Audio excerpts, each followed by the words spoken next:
Assalamualaikum warahmatullahi wabarakatuh. Perkenalkan, nama saya Lutfiana Sekti Susianti, CGP Angkatan 9 dari SMK Negeri 1 Kumangkon. Ingin memaparkan koneksi antar materi, kesimpulan dan refleksi modul 1.1. Kali ini saya akan menjelaskan tentang perbedaan pendidikan dan pengajaran menurut Ki Hajar Dewantoro.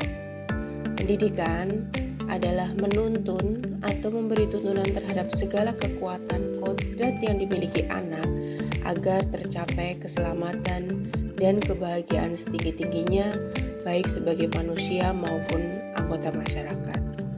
Kemudian, untuk pengajaran adalah proses pendidikan memberi ilmu untuk kecakapan hidup anak secara lahir ataupun batin.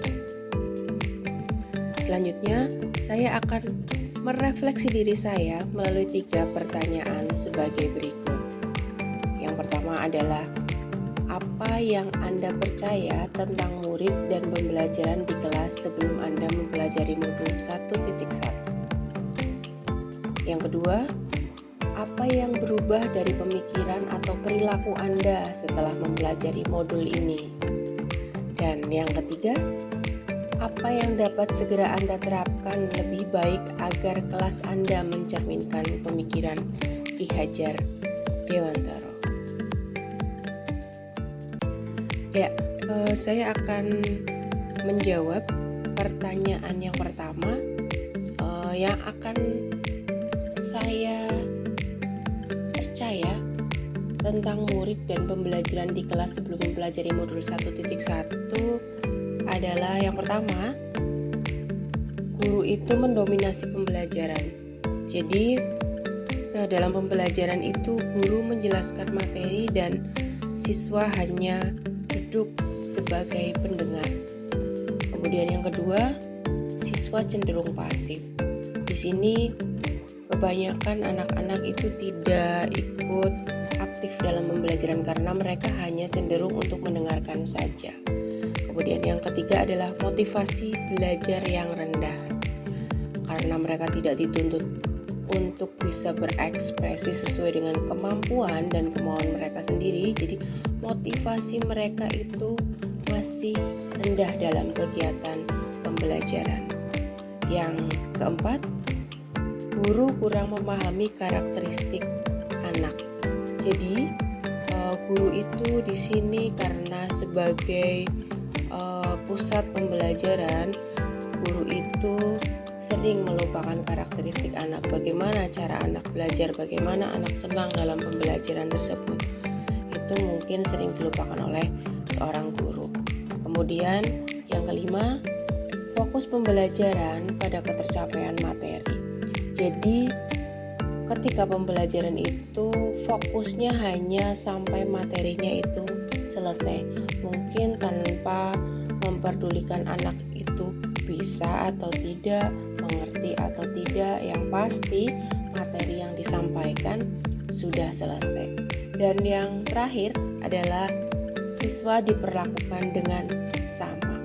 Ya, mungkin banyak dilakukan oleh para guru, memperlakukan siswanya atau anak didiknya dengan sama, padahal kebutuhan mereka memperoleh pembelajaran itu berbeda-beda. Ada anak-anak yang mudah menerima pembelajaran, mereka langsung paham dan mengerti apa yang kita sampaikan.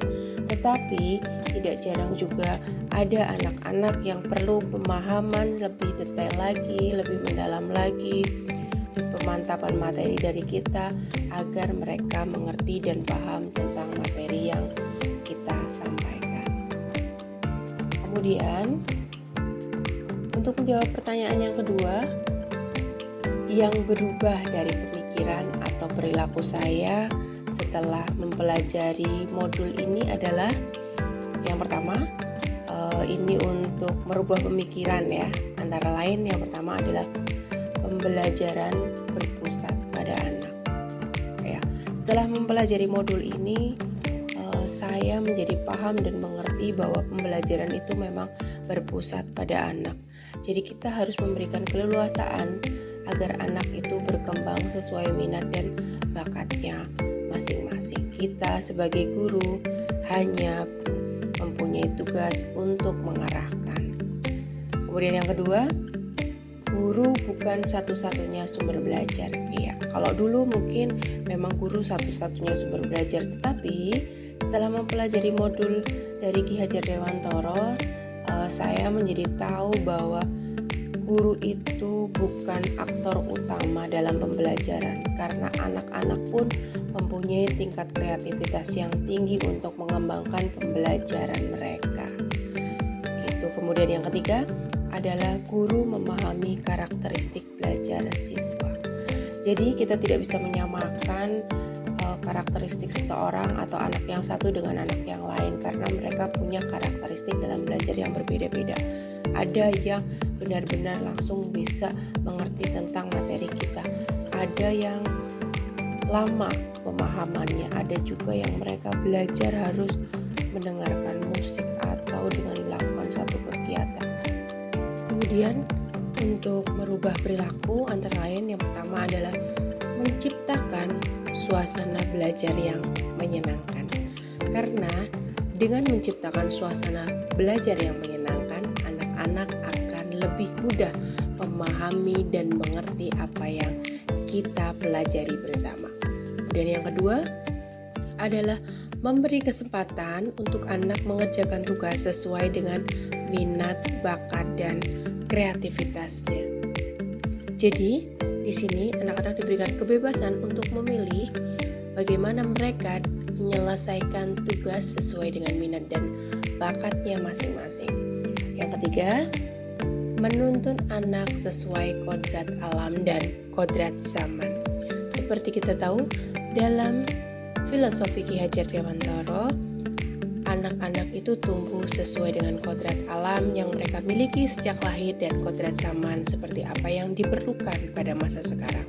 Kita sebagai guru wajib untuk menuntun anak-anak, untuk mengarahkan anak-anak agar siap dalam pembelajaran dan untuk menghadapi masa yang akan datang.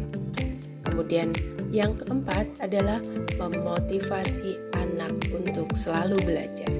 Karena motivasi adalah hal yang paling mudah dan paling mudah untuk membangkitkan semangat anak-anak untuk belajar. Yang terakhir, untuk menjawab pertanyaan yang ketiga, yang saya terapkan agar kelas saya mencerminkan pemikiran Ki Hajar Dewantara adalah 1. Merancang pembelajaran yang menyenangkan yang berpusat pada murid. Karena kita wajib merencanakan pembelajaran yang menyenangkan agar anak-anak mudah dan paham tentang materi yang kita sampaikan.